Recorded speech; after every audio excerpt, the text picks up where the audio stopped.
opens automatically. And it is very spacious. Lots of room, which is great for anyone that needs an accessible room. And you'll see there's lots of storage. This is a Murphy bed here. There's some more storage there. There's a nice big veranda, Whitewall veranda. We're in the Port of Miami today. And the bed, couch pulls out into a bed, and there's a drop-down bed. Here is the regular bed. They've already got their Castaway Club gift out there. Oh, we have an announcement coming through. And well, a very good afternoon, Disney Magic. This is Matthew, your cruise director.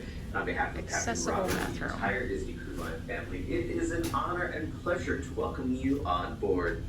We would also like to welcome back our Castaway Club members and extend a huge welcome home to our Disney Vacation Club members as well. Thanks for watching.